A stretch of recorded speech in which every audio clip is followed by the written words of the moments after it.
الحمد للہ وکفا وسلام علی عبادہ الذین اصطفى لا سیما علی سید الرسل وخاتم الانبیاء وعلی آلہ الذین سلکوا علی طریق الہدى اما بعد فاعوذ باللہ من الشیطان الرجیم بسم اللہ الرحمن الرحیم قال النبی صلی اللہ علیہ وسلم لکل نبی رفیق فی الجنہ ورفیقی فی الجنة عثمان او کما قال علیہ الصلاة والسلام صدق اللہ العظیم وصدق رسولہ النبی الکریم ونحن على ذلك لمن الشاہدین والشاکرین والحمد للہ رب العالمین۔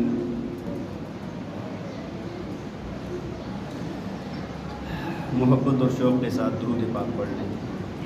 اللہم صلی علی سیدنا و مولانا محمد وعلی آل سیدنا و مولانا محمد وبارک وسلم۔ اللہم صلی علی سیدنا و مولانا محمد وعلی آل سیدنا و مولانا محمد وبارک وسلم۔ اللہم صلی علی سیدنا و مولانا محمد وعلی آل سیدنا و مولانا محمد وبارک وسلم۔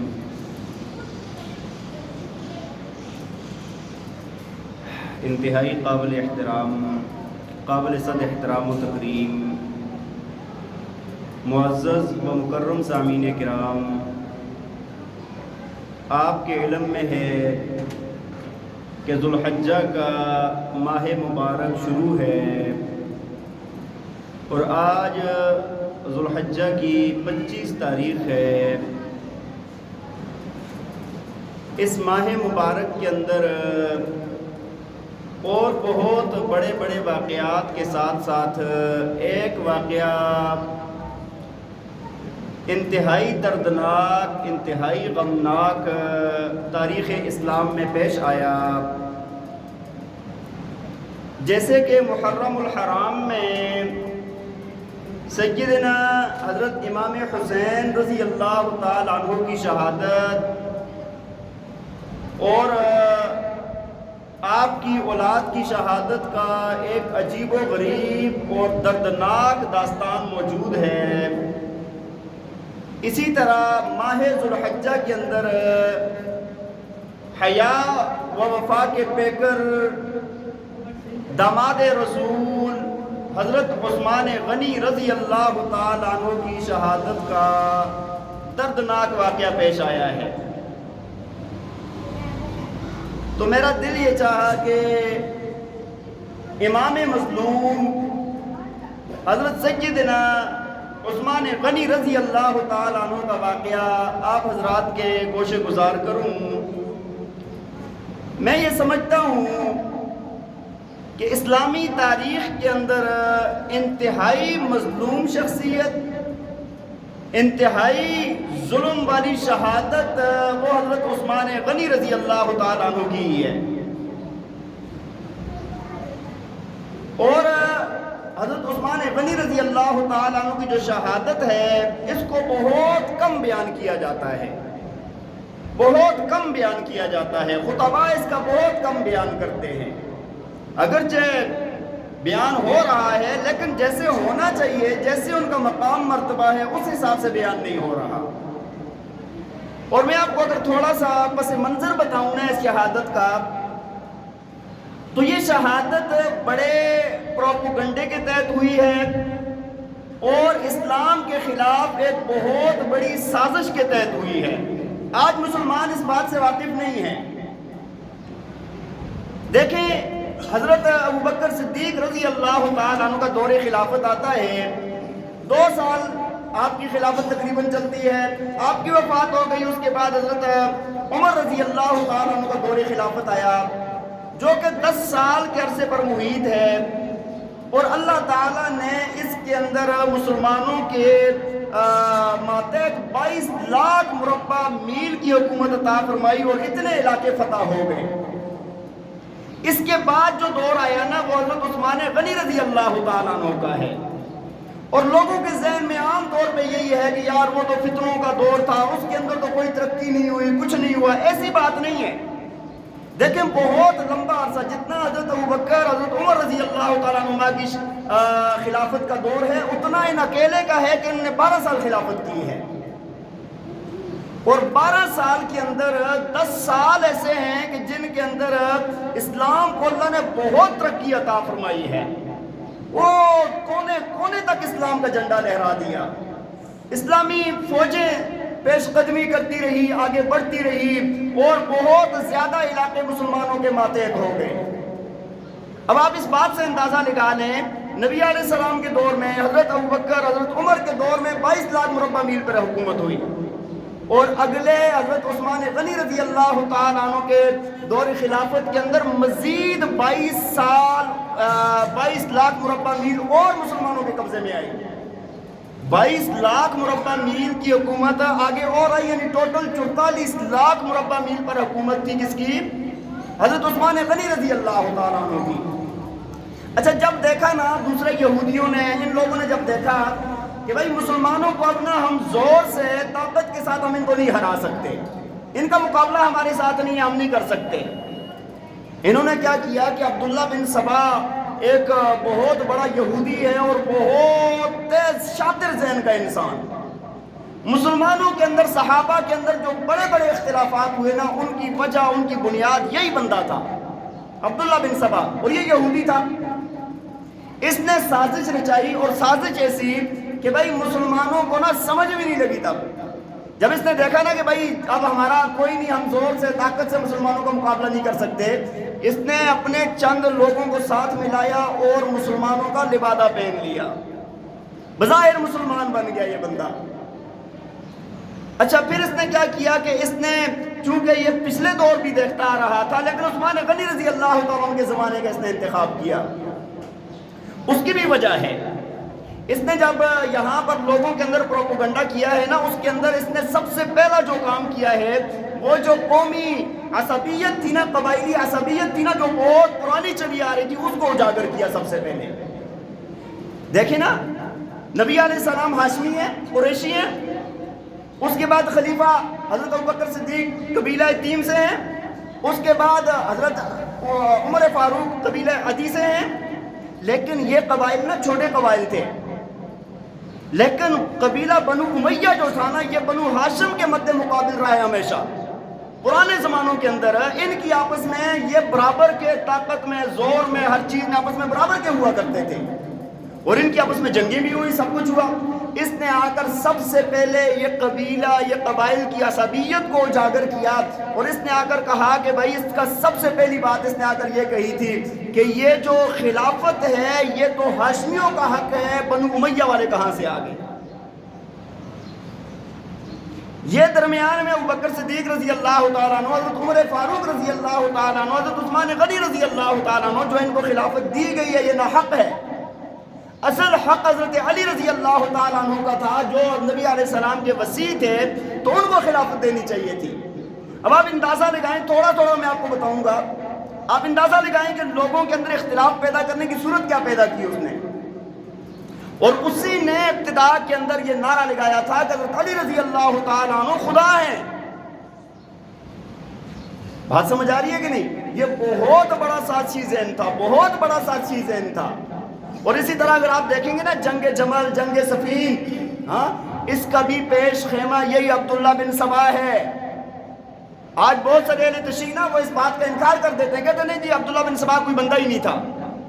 اہل تشیع کی کتابوں میں باقاعدہ موجود ہے، اہل تشیع خود لکھتے ہیں کہ بھائی عبداللہ بن سبا یہودی تھا، اس کو اور اس کے 40 بندوں کو حضرت علی رضی اللہ عنہ نے زندہ آگ میں جلایا تھا.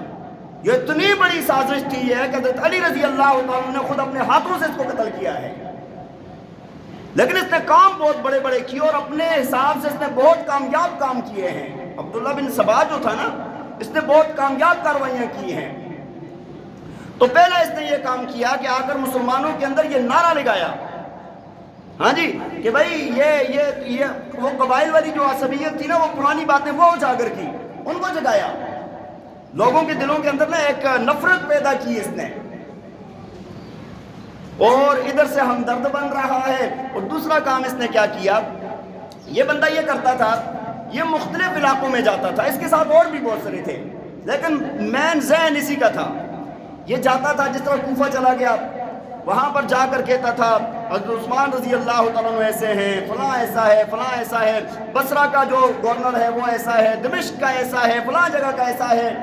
ان کے خلاف یہ لوگ مال لوٹ رہے ہیں، یہ کھا رہے ہیں، یہ اپنے اقربا کو بڑے بڑے عہدوں پر فائز کر رہے ہیں، سارا انہوں نے ملک لوٹ لیا، سب کچھ لوٹ لیا. اس طرح کی باتیں کرتا تھا.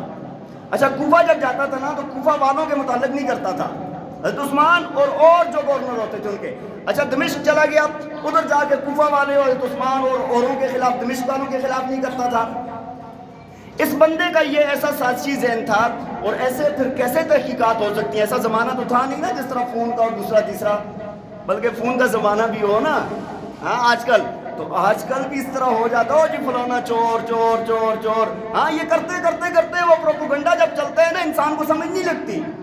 تب بھی ایسے ہوا. اور اس وقت تو اتنے وسائل بھی نہیں تھے کہ بھائی پتہ کیا جاتا، یہ چیزیں کی جاتی. حضرت عثمان غنی رضی اللہ تعالیٰ عنہ کے خلاف اس نے لوگوں کو بھڑکایا، اور پھر مختلف جگہوں پر جتنے گورنر تھے ان کے خلاف بھڑکایا اس نے. یہ سب کرنے کے بعد پھر اس نے کیا کیا کہ یہ وہاں سے اپنے بندے لے کر مدینہ منورہ آیا. 1000 بندہ کوفہ کا، 1000 بندہ بصرہ کا، ہاں اور 1000 بندہ تیسری جگہ شام کا تھا. ادھر سے لے کر یہ آیا حضرت علی رضی اللہ تعالیٰ عنہ سے، اماں عائشہ اور مختلف بڑے صحابہ تھے ان سے آ کر ملا اور آ کر یہی باتیں کی. حضرت علی رضی اللہ تعالیٰ عنہ نے ڈٹ انکار کیا کہ حضرت عثمان کے اندر ایسی کوئی بات بھی نہیں ہے، جو تم بیان کر رہے ہو غلط ہے. یہ مسجد نبوی کے اندر حضرت علی رضی اللہ تعالیٰ عنہ نے اس بات کا انکار کیا کہ وہ تو بہت بڑی شخصیت ہیں. اس نے جب دیکھا نا یہاں پر دال نہیں گل رہی، یہ چلا گیا. پھر اس کے بعد 3 دنوں بعد پھر واپس لوٹ آیا. 3 دنوں کے بعد آ کے پھر دوبارہ، اور دیکھیں نا آپ وہ سارے لوگ دوبارہ واپس آئے. یہی ان کی ایک سازش ہے نا. یہ ادھر سے ہی نظر آ رہا ہے کہ بھائی وہ سارے لوگ الگ الگ جگہوں سے آئے اور پھر 3 دن گئے اور 3 دن کے بعد پھر دوبارہ اکٹھے آ کر دوبارہ انہوں نے یہ سازشیں، یہ باتیں شروع کی. اور حضرت عثمان غنی رضی اللہ تعالیٰ عنہ پر اور مختلف صحابہ پر انہوں نے الزامات اور اس طرح کے کام شروع کر دیے.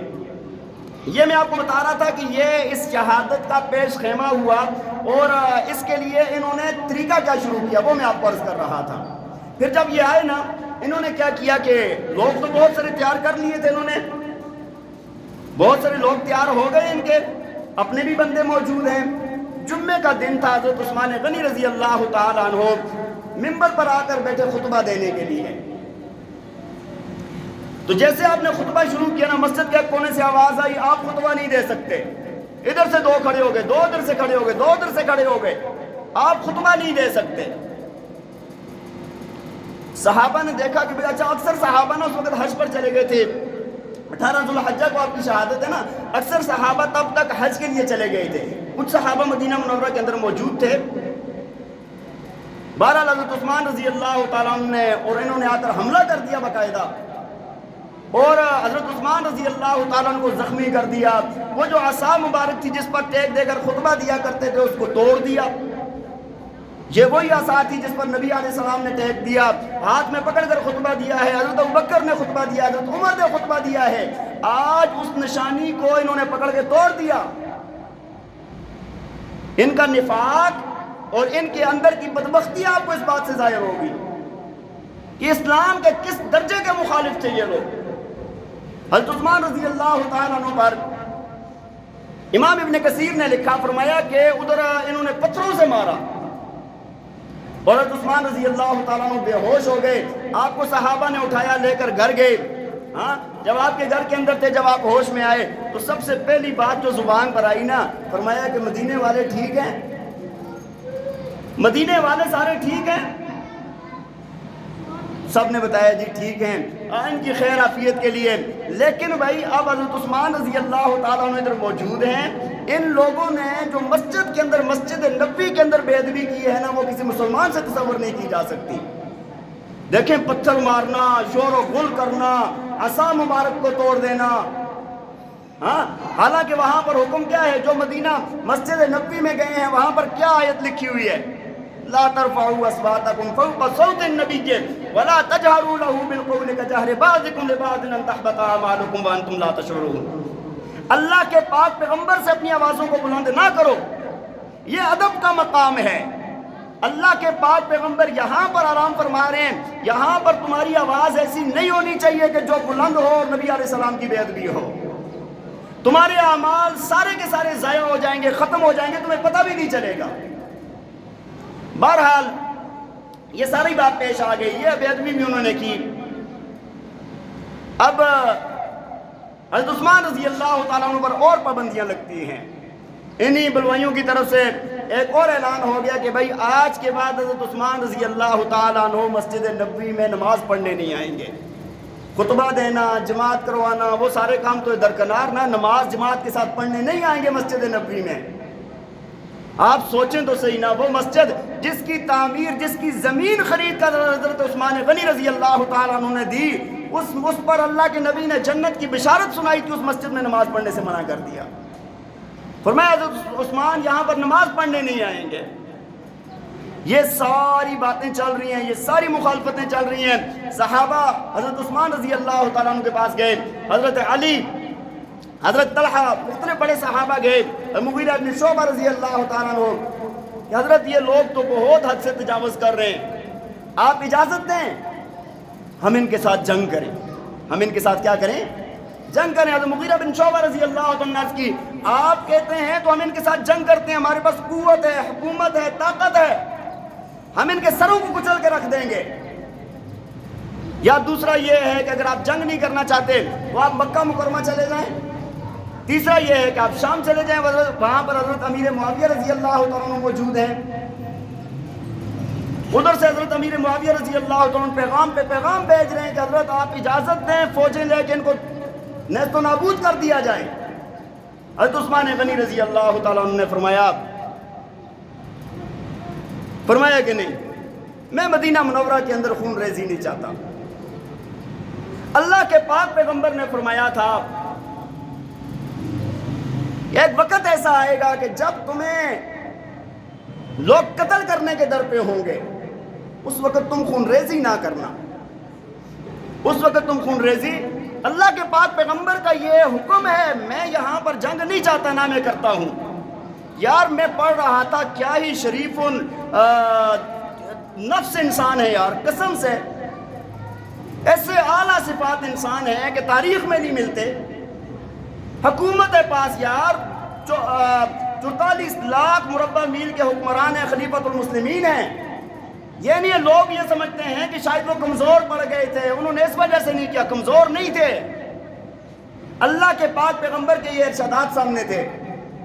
اچھا دوسرا کہ میں یہاں سے چھوڑ کے نا میں مکہ اور شام بھی نہیں جاؤں گا. فرمایا کہ اللہ کے پاک پیغمبر نے فرمایا کہ عثمان تجھے نا خلافت کا جامہ پہنایا جائے گا.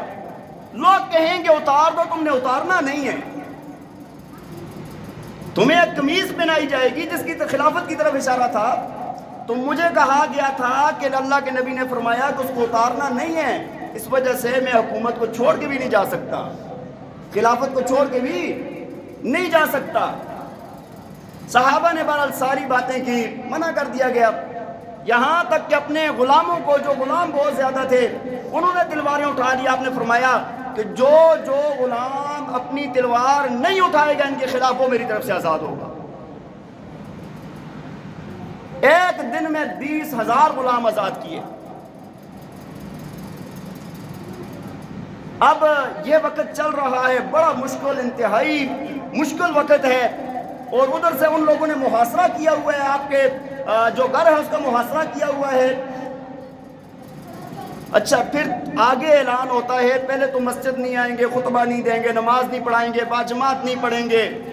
اب آگے اعلان ہوتا ہے کہ کوئی بندہ ان کو کھانا پینا نہیں دے گا. سوچیں تو صحیح نظر ہے یار، پورے مدینے والوں پر جس شخصیت کے احسان ہیں، کوئی گھر ایسا نہیں ہے کہ جس پہ حضرت عثمان رضی اللہ تعالیٰ عنہ کے احسان نہ ہو. کتنی ایسی بیوائیں ہیں کہ جن کے سہارا ہیں، کتنے ایسے سہاگ ہیں کہ جو ان کے منہون منت ہیں، اور کتنے ایسے لوگ ہیں کہ جن کے گھروں کا سارا خرچہ ان کے ہاتھ سے چل رہا ہے۔ آج اس عثمان کے لیے یہ کہا جا رہا ہے اس کو نہ دانا ملے گا نہ پانی ملے گا، کوئی بندہ کھانے کا ایک نوالہ تک اس کو نہیں دے گا، اور اس کو ایک گھونٹ پانی کا بھی نہیں دے گا۔ اس جگہ پہ آ کے نا جب میں مطالعہ کر رہا تھا تو ادھر میں رہ گیا تھا۔ جب اللہ کے پاک پیغمبر نا مدینہ منورہ گئے وہ سارا منظر میرے سامنے آ گیا۔ مدینہ کے اندر پانی نہیں تھا، میٹھا پانی کا کوئی کنواں نہیں تھا، ایک کنواں تھا بیر روما، وہ یہودی کے قبضے میں تھا۔ نبی علیہ السلام نے فرمایا کہ کون بندہ ایسا ہے کہ جو اس کو لے کے مسلمانوں کے لیے وقف کر دے؟ حضرت عثمان رضی اللہ تعالیٰ نے وہ کنواں خریدا اور مسلمانوں کے لیے وقف کر دیا۔ نبی علیہ السلام نے فرمایا تھا عثمان تجھے جنت کی بشارت ہو، پورے مدینہ والوں کو میٹھا پانی پلانے والا آج ایک ایک بوند کے لیے ترس رہا ہے۔ اور یہ بھی نہیں ہے کہ بھئی ایک دن پانی بند ہو گیا، 2 دن بند ہو گیا، 4 دن بند ہو گیا، ایسی بات نہیں ہے۔ ایک دیکھیں نا کربلا کے اندر واقعہ پیش آیا کہ اللہ کے رسول کے شہزادوں پر ظالموں نے، زیادتیوں نے، یزیدیوں نے 10 دن پانی بند کیا۔ انتہائی دردناک المناک واقعہ ہے، لیکن یارو یہاں پر بات کچھ اور ہے۔ یہاں پر 10 دن پانی بند نہیں ہوا، 20 دن بھی بند نہیں ہوا، 30 دن بھی بند نہیں ہوا، 40 دن تک پانی بند رہا۔ روایات میں آتا ہے کہ حضرت عثمان غنی رضی اللہ تعالیٰ عنہ نے پیغام بھیجا حضرت اماں عائشہ کو، حضرت علی، حضرت طلحہ، حضرت زبیر رضی اللہ تعالیٰ عنہ، ان کو پیغام بھیجا کہ یار اگر پانی بھیج سکتے ہو تو بھیج دو۔ جب یہ پیغام پہنچا نا تو حضرت علی رضی اللہ تعالیٰ نے مشکیزہ برات پانی کا لے کر جانے لگے۔ انہوں نے کیا کیا کہ وہ نیزے مار کے وہ مشکیزہ پھاڑ دیا، پانی گرا دیا۔ حضرت علی رضی اللہ تعالیٰ کو پانی نہیں پہنچانے دیا۔ تو حضرت علی رضی اللہ تعالیٰ نے وہاں پر کھڑے ہو کر کہا، فرمایا کہ تم لوگ کیسے ظالم لوگ ہو، تم یہ جو تم کر رہے ہو نا یہ نہ مسلمانوں کا شیوا ہے نہ کافروں کا دستور ہے۔ یہ تو فارس اور روم والے بھی نا اپنے قیدیوں کو کھانا پانی دیا کرتے تھے، تم تو ان سے بھی بڑے ظالم ہو۔ تو بہرحال حضرت علی رضی اللہ تعالیٰ کو پانی نہ پہنچانے دیا، آپ کو واپس اسی طرح لوٹنا پڑا۔ تو آتے ہوئے نا آپ نے اپنے پگڑی مبارک کھول کے نا اندر گھر کے اندر پھینک دی تاکہ ان کو پتہ چل جائے کہ بھئی حضرت علی آئے تھے پانی کے لیے، پانی دینے آئے تھے لیکن نہ پہنچا سکے۔ اپنی محبت کا ثبوت اندر پھینک دیا۔ اب حضرت عثمان غنی رضی اللہ تعالیٰ عنہ پر زندگی اور تنگ ہونے لگی اور مشکلات بڑھنے لگی، اور ادھر سے حضرت علی رضی اللہ تعالیٰ عنہ نے حضرت امام حسن، امام حسین اور حضرت عبداللہ بن زبیر، حضرت عبداللہ بن عمر، ان صحابہ کو وہاں پر پہرے کے لیے مقرر کر دیا کہ کوئی آپ کے گھر کے اندر داخل نہ ہو، کوئی آپ کے گھر کے اندر داخل نہ ہو۔ یہ وہاں پر پہرا دے رہے ہیں، دروازے پر کھڑے پہرا دے رہے ہیں۔ اللہ کے رسول کے 2 شہزادے ہیں، عبداللہ بن زبیر ہیں، عبداللہ بن عمر ہیں، رضوان اللہ تعالی علیہ مجمعین۔ میں کہتا ہوں نا جب میں یہ روایت پڑھی نا میں ایک اور دنیا میں چلا گیا، سوچ میں پڑ گیا کہ حضرت علی رضی اللہ عنہ نے بیٹوں کو ہی کیوں کھڑا کیا ہے یہاں پر، کیوں یہاں پر پہرا دینے کے لیے کھڑا کیا ہے۔ حضرت علی رضی اللہ تعالیٰ عنہ اپنے شہزادوں کو تربیت دینا چاہتے تھے یہاں پر کہ دیکھ لو قیدیں کیسے کاٹی جاتی ہیں، یہاں پر دیکھ لو تم لوگ جب کھانا پانی بند ہوتا ہے رب کو کیسے یاد کیا جاتا ہے، جب کوئی بھی سہارا نہیں ہوتا رب کے سامنے سجدے کیسے کیے جاتے ہیں، یہاں پر دیکھ لو۔ کیا پتہ تمہارے اوپر بھی وقت آ جائے کہ تمہارا بھی کھانا بند ہو جائے، پینا بند ہو جائے، تمہیں بھی تلواروں کے سائے میں زندگی گزارنی پڑ جائے۔ تو یہ ایک تربیتی مرحلہ تھا میرے نزدیک ہے جو حضرت علی رضی اللہ تعالیٰ عنہ نے بیٹوں کو دیا ہے یہاں پر، اور انہوں نے پھر کر کے دکھایا ہے۔ ہاں کربلا کے میدان کے اندر حضرت امام حسین اور آپ کی اولاد نے، آپ کے خاندان والوں نے وہاں پر وہ سب سبق دہرا کر دکھایا ہے۔ تو بہرحال یہ سارے معاملات جب ہو گئے، سب لوگوں نے جب وہ جو بلوائی تھے، باغی تھے، انہوں نے جب یہ پکا پلان کر دیا کہ بھائی ان کو شہید کرنا ہے، تو حضرت عثمان غنی رضی اللہ تعالیٰ عنہ نا ایک دن روزے سے تھے، روزے ہی تھے، کھانا پینا جو بند ہے، ہاں جی، کسی نے پوچھا کہ حضرت جب بہت پیاس لگتی ہے تو کیا کرتے ہیں؟ کہا میں پھر قرآن کی تلاوت کرتا ہوں، میرا دل ٹھنڈا ہو جاتا ہے، قرآن کی تلاوت شروع کر دیتا ہوں، جب بہت پیاس ستاتی ہے نا قرآن کی تلاوت کر لیتا ہے عثمان بس۔ یہ وقت آیا جب، تو اس کے بعد ایک دن نا 40 دن مکمل ہو گئے ہیں، تو شام کا ٹائم تھا، تھوڑی دیر آرام کرنے کے لیے لیتے، اٹھ گئے، کچھ دیر سوئے، اٹھ گئے، فرمایا کہ گھر والی کو کہا کہ میرے لیے پاجامہ لاؤ، ویسے وہ لنگی پہنتے تھے، عربوں کا کلچر تھا، لیکن پاجامہ منگوایا اس دن۔ یہ خوف تھا کہ کہیں عثمان کا سطر نہ کھل جائے۔ نبی پاک صلی اللہ علیہ وسلم نے فرمایا عثمان وہ بندہ ہے جس سے آسمان کے فرشتے بھی حیا کرتے ہیں، عثمان وہ شخصیت ہیں کہ کبھی اپنی محرم عورتوں کو نظر بھر کے نہیں دیکھا، ایسا اللہ نے حیا عطا فرمایا تھا۔ اللہ کے پاک پیغمبر ایک بار بیٹھے تھے ایسے، پنڈیوں سے کپڑا اوپر کر کے بیٹھے تھے، حضرت ابوبکر آئے اسی طرح بیٹھے رہے، عمر آئے اسی طرح بیٹھے رہے، حضرت عثمان آئے نا تو آپ نے جلدی جلدی وہ کپڑا درست کیا۔ تو ازواج مطہرات میں سے کسی نے پوچھا کہ حضرت آپ پہلے دو اتنی بڑی شخصیات ہیں، آپ اسی طرح بیٹھے رہے، حضرت عثمان آئے تو آپ نے وہ کپڑا درست کر لیا۔ کہا میں اس سے حیا کیوں نہ کروں جس سے آسمان کے فرشتے بھی حیا کرتے ہیں۔ تو بہرحال گھر والی کو کہا پاجامہ لے کر آئیں، میری شہادت کا وقت قریب آ گیا ہے۔ گھر والی کہنے لگی کہ حضرت کیسی باتیں آپ فرما رہے ہیں، اللہ نہ کرے کہ کبھی آپ کی زندگی اس طرح ختم ہو۔ کہنے لگے کہ ابھی مجھے نبی علیہ السلام کی زیارت ہوئی، پاس ابو بکر بھی بیٹھے تھے، ساتھ عمر رضی اللہ تعالیٰ عنہ بھی بیٹھے تھے، اور نبی علیہ السلام نے فرمایا کہ شام کو افطاری ہمارے ساتھ نہیں کرتے ہو، آج افطاری ہمارے ساتھ کرو نا۔ تو مجھے یہ اشارہ مل گیا کہ شام کو افطاری میری کدھر ہوگی، ادھر ہی ہوگی۔ اور یہ حضرت کی 82 سال کی عمر ہے، 82 سال کی عمر کے اندر یہ واقعہ پیش آیا ہے۔ بہرحال پاجامہ پہن لیا، کپڑے تبدیل کر لیے، تیار ہو گئے، تیار ہو کے نا قرآن کھولا، قرآن پڑھنے لگ گئے۔ اتنے میں ان کا منصوبہ بھی تیار تھا، ادھر سے تو سامنے شہزادے کھڑے ہیں دروازے پر، انہوں نے پیچھے والی دیوار پھلانگ کے نا اندر آ گئے، اور آ کر ایک بدبخت نے ایک لوہے کی لاٹ تھی وہ نا حضرت عثمان رضی اللہ عنہ کے سر پہ ماری، اور آپ نا روایات میں لکھا ہے، فرمایا کہ آپ ایسے نا غشی کھا کے گرنے لگے اس طرح ایک سائیڈ پہ۔ دوسرا ایک بدبخت تھا، اس نے ایک اور جو ہے نا زور سے ایک لوہے کی لاٹ دوبارہ آپ کے سر پہ ماری، اور فرمایا کہ آپ کے نا سر سے خون کا فوارہ نکلا۔ تیسرا ایک بدبخت آگے بڑھتا ہے، وہ آپ کے سینے پر بیٹھ کے نا اس نے 9 وار کیے نیزے کے آپ کے سینے پر۔ ایک اور نے تلوار سے وار کی، آپ کی بیوی حضرت نائلہ رضی اللہ تعالیٰ عنہ نے آگے اس تلوار کو پکڑنا چاہا، آپ کی 3 انگلیاں کٹ گئی۔ یار اب سوچیں کیا عالم ہوگا۔ ایک بڑھتا ہے آگے ہو کر ان کے آپ کے دانت توڑ دیتا ہے، اور فرمایا کہ جو دانتوں سے جو پہلا خون کا قطرہ نکلا نا، اللہ کا قرآن سامنے کھلا ہوا تھا، وہ جا کے قرآن کی آیت فَسَيَكْفِيكَهُمُ اللَّهُ، تمہارے لیے اللہ کافی ہے، اس آیت پر جا کر گرا وہ خون کا قطرہ۔ اس طرح حضرت عثمان غنی رضی اللہ تعالیٰ عنہ کو وہاں پر شہید کر دیا گیا۔ اب جب شہید ہو گئے نا،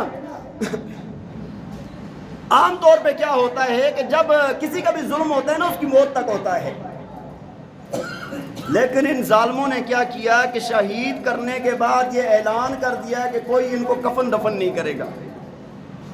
صحابہ کو جیسے پتہ چلتا ہے، حضرت علی رضی اللہ تعالیٰ عنہ، حضرت طلحہ، اما عائشہ، صحابہ کو جب پتہ چلا تو انتہائی درد کے عالم میں آئے، تو یہ ہو کیا گیا ہے۔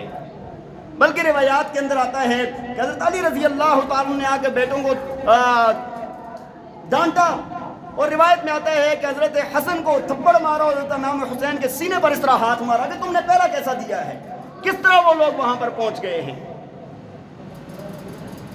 انہوں نے بتایا کہ ہم تو یہاں پر کھڑے تھے، ہمیں تو پتہ تک نہیں چلا، وہ پیچھے والے راستے سے آ کے شہید کر دیا۔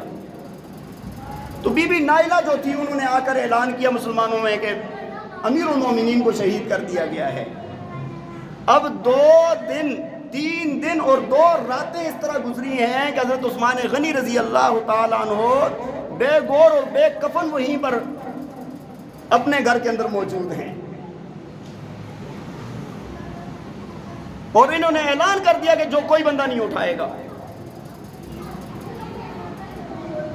ادھر سے ام المومنین حضرت ام حبیبہ رضی اللہ تعالی عنہا، جو حضرت امیر معاویہ رضی اللہ تعالی عنہ کی بہن ہیں، نبی پاک صلی اللہ علیہ وسلم کی زوجہ محترمہ ہیں، تمام مسلمانوں کی ماں ہیں، جب ان کو پتہ چلا نا ڈائریکٹ مسجد نبوی کے دروازے پر آ گئی اور آ کر اعلان کیا کہ اگر تم لوگوں نے ان کی میت نہ اٹھانے دی تو میں زوجہ رسول ام حبیبہ یہ اعلان کرتی ہوں کہ میں خود جا کر یہ سب کام کروں گی۔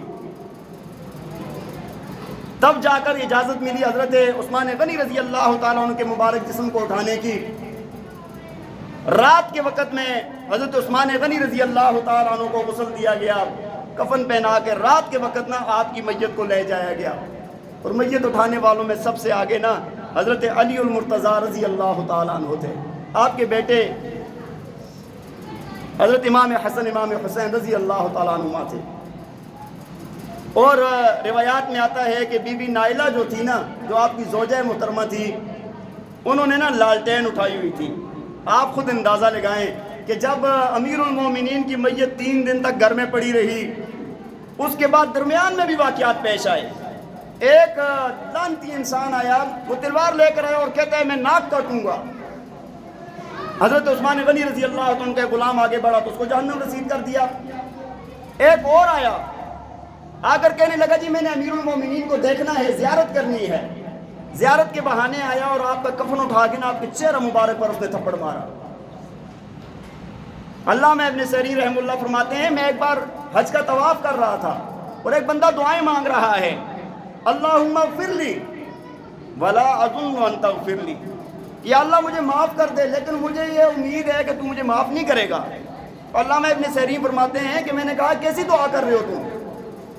کہنے لگا کہ بات یہ ہے کہ میں ان لوگوں میں سے ہوں کہ جس نے جا کے حضرت عثمان رضی اللہ تعالیٰ عنہ کے منہ پر تھپڑ مارا تھا۔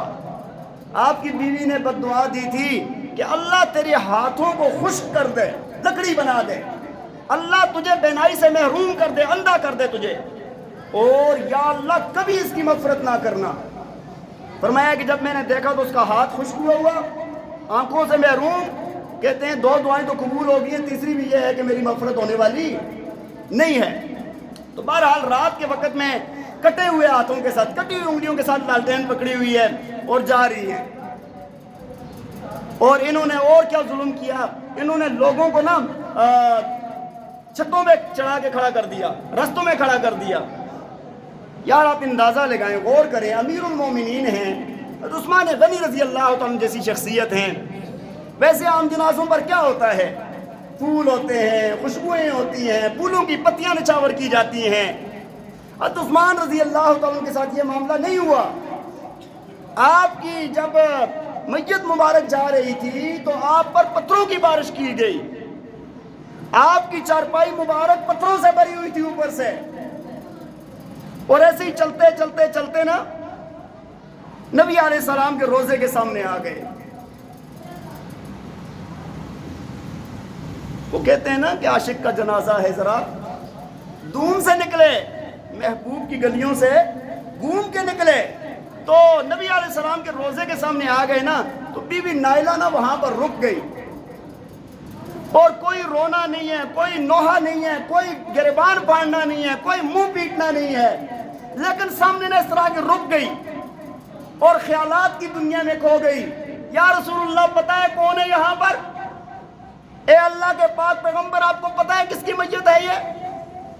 یا رسول اللہ یہ عثمان ہے، یہ آپ کا داماد ہے، یہ وفا اور حیا کا پیکر ہے۔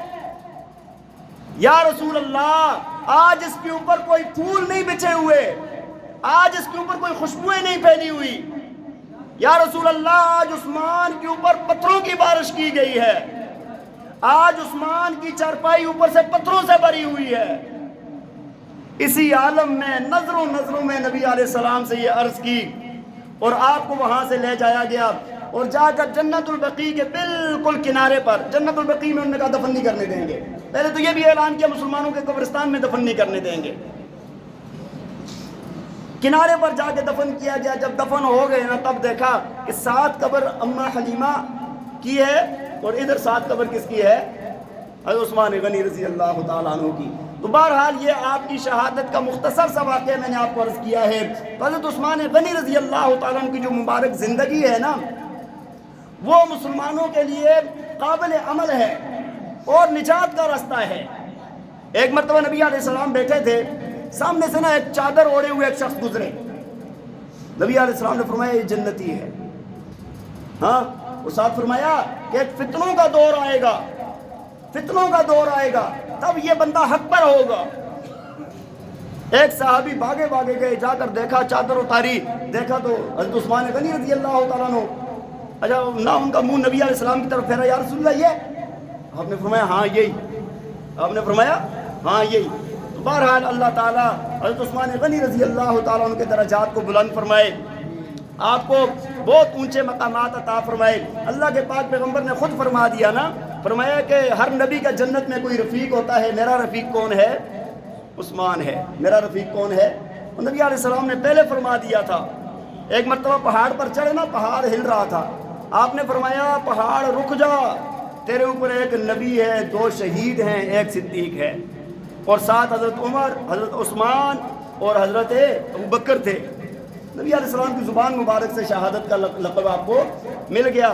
اللہ تعالی ہمیں عمل کرنے کی توفیق عطا فرمائے. وآخر دعوانا ان الحمد للہ رب العالمین.